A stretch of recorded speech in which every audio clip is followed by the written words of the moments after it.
Thank you so much, Professor Oselin, for taking the time to join us on the second in-person recording of Policy Chats. It's really good to have you here. I think the topic we're going to be covering today is really interesting and also important. I know it's a topic that students, faculty, and this campus overall focuses on, prison to employment. But I think the specific act we're talking about today in particular is interesting. I know a lot of students are interested in criminal justice in general, Right. and I think this is a really important law to know about in this space. So before we kind of go deep into the weeds of the issue, I figured it'd be good to kind of set a foundation for our audience. Okay. If you can please briefly describe the main effects and the reasons behind the California Fair Chance Act. Why was it passed? Why was this policy specifically passed? And also why the provisions that were included in the policy. And maybe briefly talk about the immediate impacts, pros and cons of the act. Okay, so I see the California Fair Chance Act as being part of a larger, connected to the larger decarceration policies that have been passed in California in particular over the past decade or so. So I think with growing public awareness and legislators' awareness about some of the harms of mass incarceration in particular and the consequences of that, I think there's been significantly retooled efforts to focus on policies and laws that help reduce mass inequalities, but also deal with some of the consequences for those who have been justice impacted in various ways. So I see the California Fair Chance Act as kind of playing into that larger practice of California. Certainly it's not perfect. These policies, some are better than others. There's problems with them, of course. But I think as a state, we're kind of at the vanguard compared to most other states in terms of enacting some of these changes and trying to tackle and dismantle to some extent mass incarceration. We have a long ways to go, of course. In terms of the California Fair Chance Act specifically, this builds on many states, I believe it's 31, but I could be wrong about that figure, have enacted ban-the-box practices. So other states are certainly trying to address some of the consequences for formerly incarcerated individuals or individuals with who have some kind of criminal record of some sort.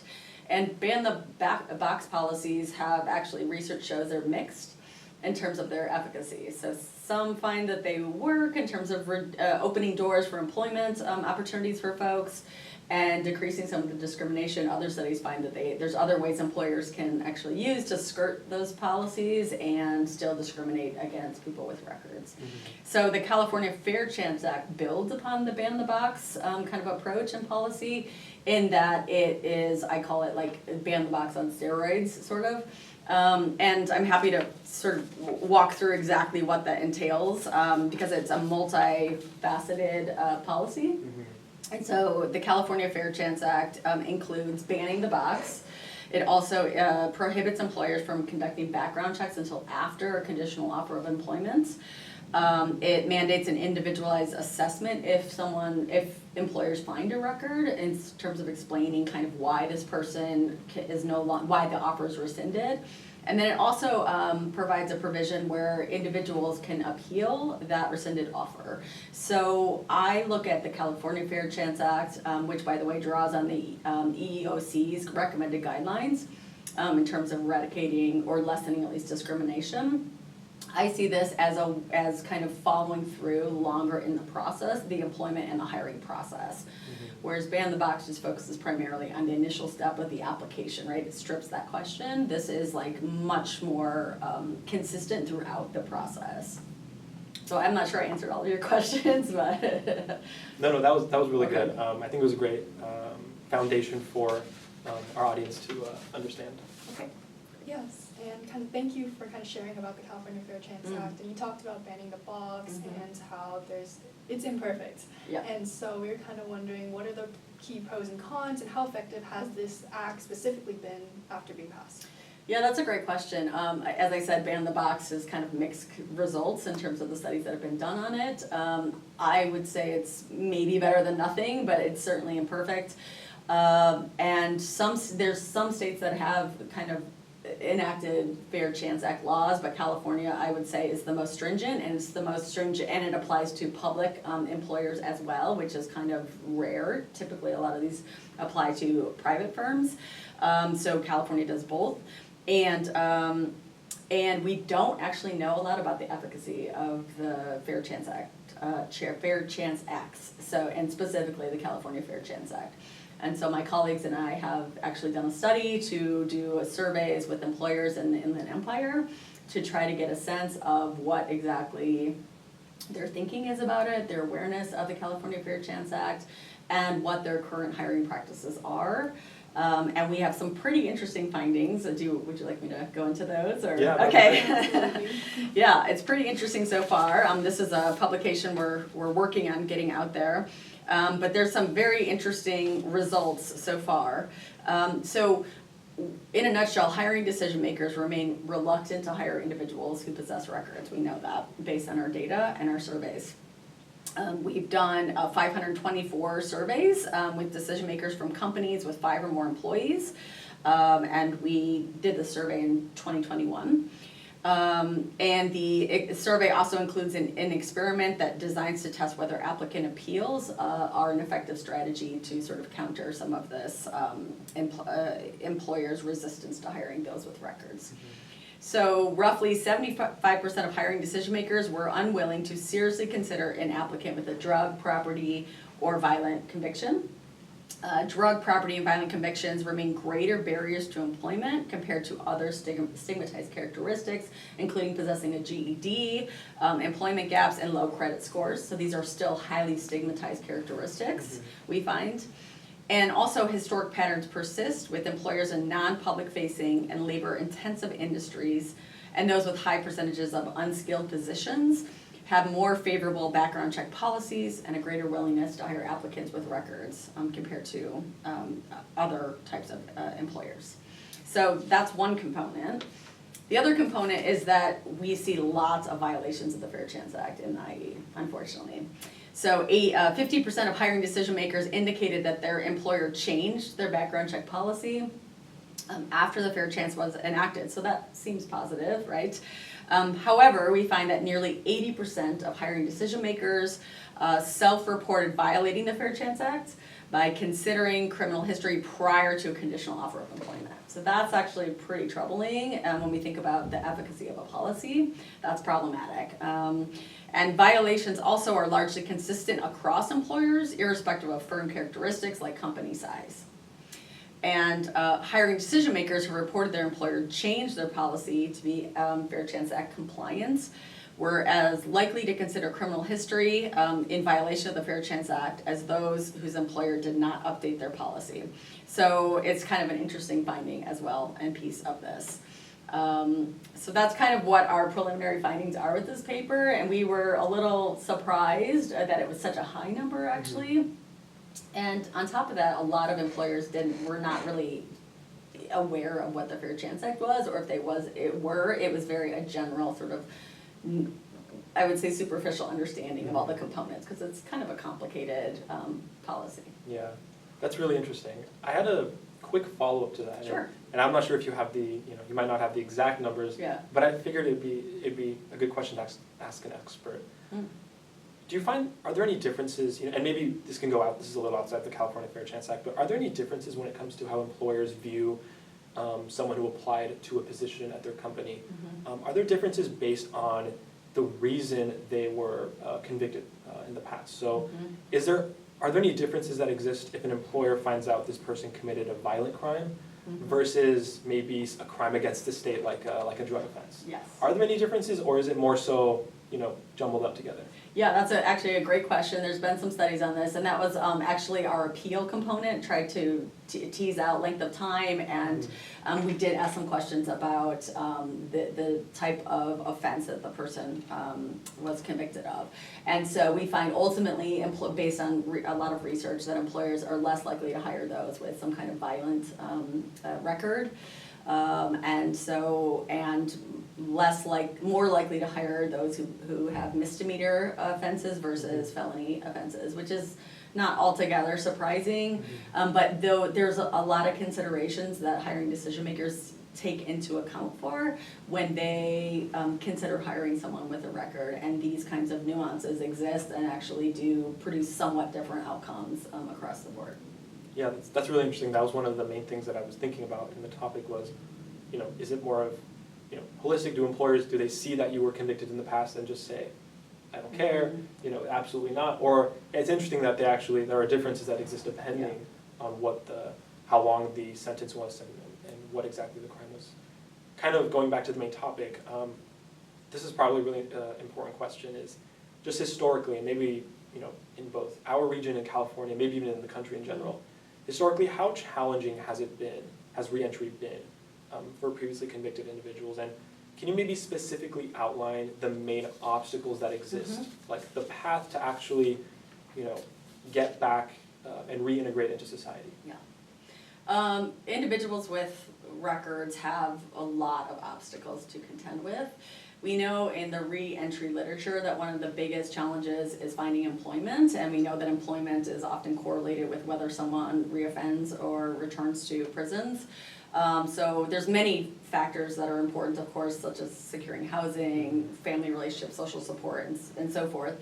But employment is a huge factor in predicting someone's success, right, or successful reentry.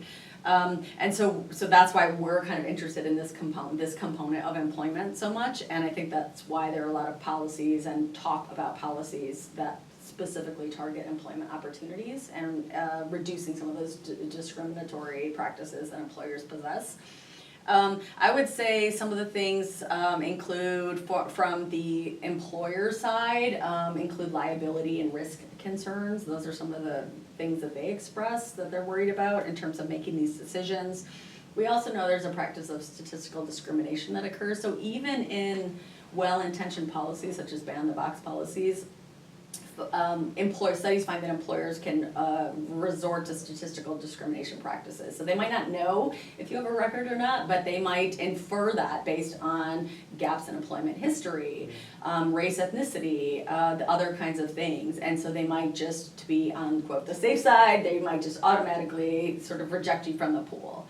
And so we know that employers can kind of circumvent even well-intentioned policies and continue to discriminate in terms of hiring against those with records.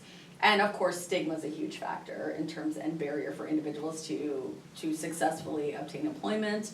Sometimes, and so that's the intention of many of these policies as well, to kind of shield them from stigma.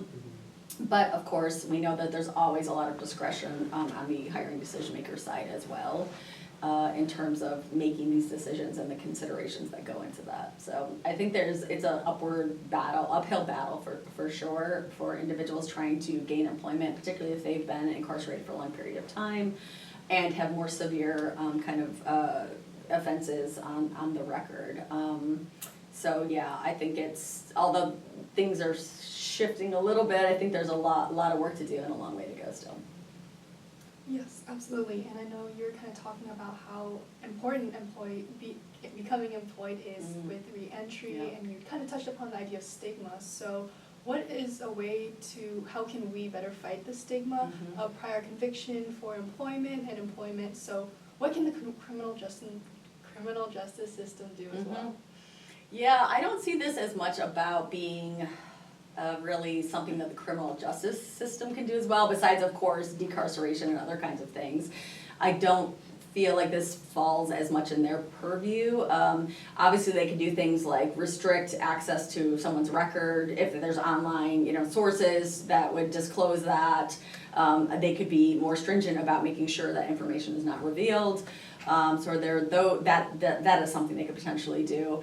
But I think mostly it lies with advocacy efforts and policy efforts to kind of challenge these longstanding practices and challenge the stigma that's associated with those who have a history of incarceration or are justice impacted in some way. And so there actually are a lot of advocacy organizations and nonprofits working on this issue that lobby legislators and really try to create a lot of educational awareness about the harm that these hiring practices can do for individuals.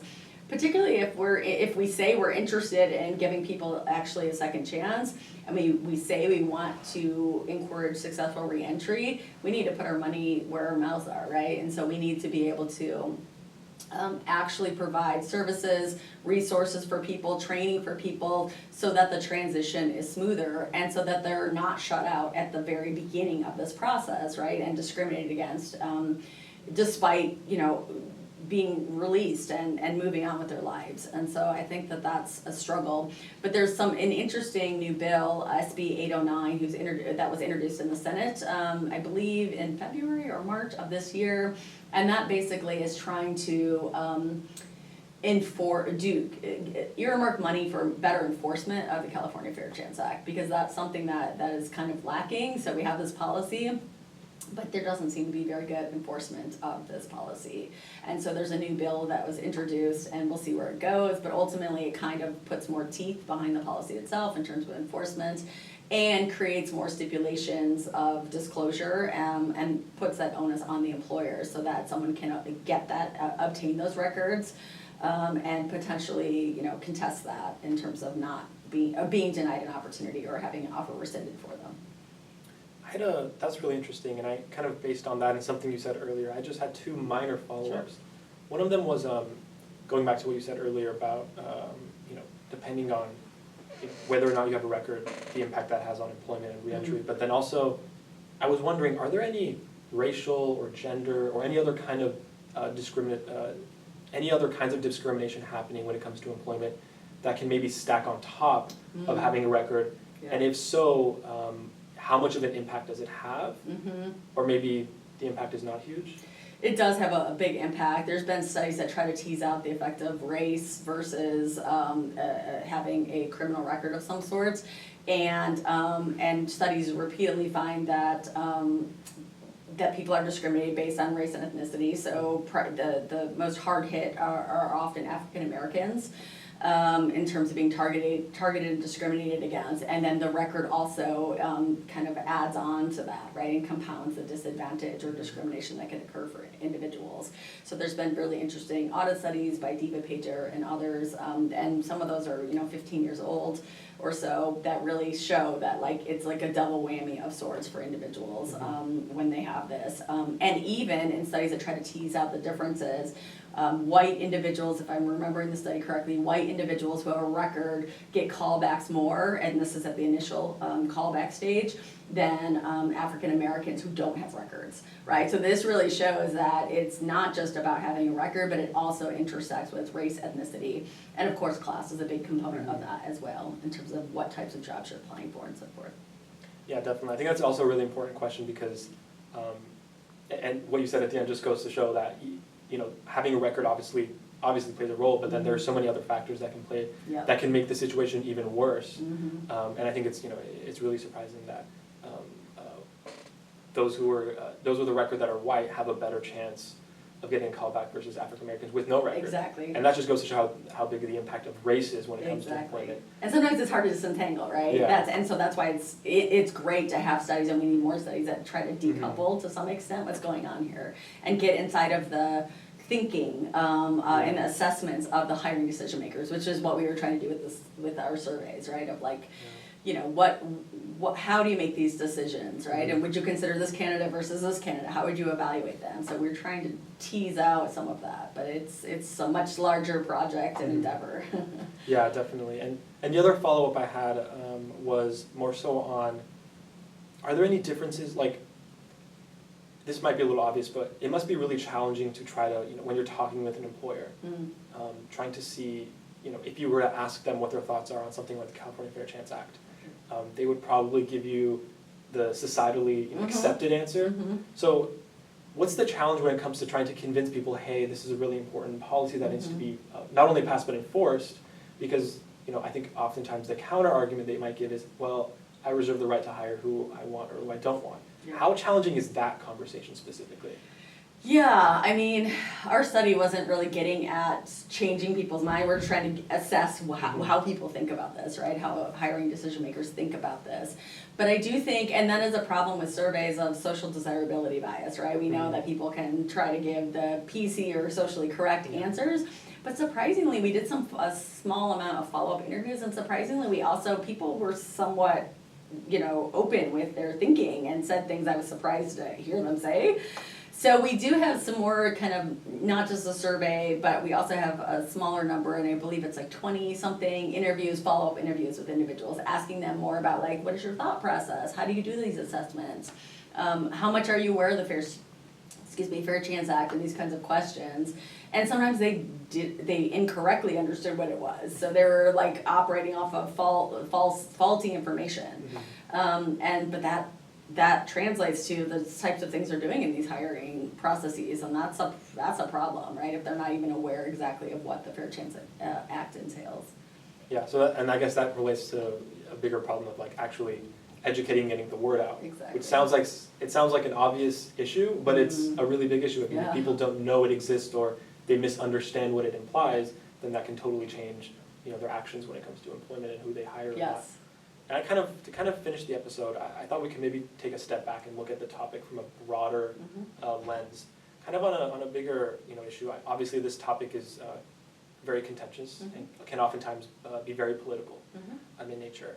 So kind of on a larger scale, what are your thoughts on the kinds of societal trends, and you can maybe identify the ones that you think are relevant, and maybe ideologies that play a role in terms of whether or not people support this kind of reform and support the idea of just because you have a record, it doesn't mean that you should be completely shut out from society. And I think you maybe even touched on the idea that if you don't get employment and housing, then you're more likely to actually potentially go back. So what are your thoughts on the kind of larger ideologies and societal trends that exist and fuel people that either support these policies or maybe are vehemently against them?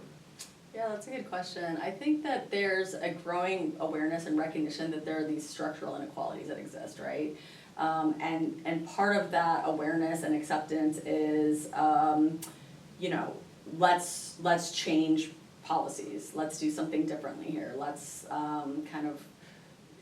modify the ways that, try to eradicate this discrimination or harms that's perpetrated against individuals. So there's increasingly more of a social justice orientation, I would say, in the state of California, much more so than other places, of course. And I think we're seeing that come to fruition in terms of these various policies that have been passed, and these that pertain to either decarceration or protections for justice-impacted individuals. So that's kind of one, and I think there is a good amount of public support for social justice, right? In part fueled by some of the events that happened in 2020 with George Floyd and others, right? The flip side, however, is some individuals, and I hear this from some practitioners, are frustrated. Not necessarily because they disagree with some of the policies, but what they're frustrated about, from what I've heard, is that they are frustrated there's a lack of kind of resources earmarked to help people transition. So it's like some of the policies are, if you release more individuals, how do you help them transition successfully into society? What resources are you funneling towards that? What trainings are you provided to them? What educational opportunities are you giving to them? What housing options do they have available to them? And so these are creating tensions for people of maybe the policies are, well-meaning, but when people actually are released, are they being taken care of? Are they being provided for in various ways to increase their odds of success? And I think that's where some of the frustration, I think, and pushback against some of these policies are, is that we kind of just haven't thought through the entire process or provided enough support for individuals to actually be successful all the way through and to have successful reintegration. And so I think that's some of the tension. And of course some of the tension are just some people just want to be really tough on crime and think that people don't really change, right? There's always people that believe that. But overall, I think more and more people have a changing kind of perspective about it, at least in California, like I said. Well, I think it's good that we're slowly heading in the right direction. And I know it's and like you mentioned earlier, I think at the beginning, it's a really, really difficult topic. And like you said at the end, some people are just going to be against it, regardless of the arguments you present, Yeah. or regardless of any evidence you present, and that's just a part of the challenge of it. And unfortunately, policymaking can be difficult because of that. Right. But I think it's really good that there are at least ways to move in the right direction. With that being said, Professor Oselin, thank you so much for taking the time to join us Yeah, to talk happy to about be here. an issue we've actually never talked about on the podcast. So I'm really excited to share with our audience. So thank you so Great. much. Thank you for inviting me.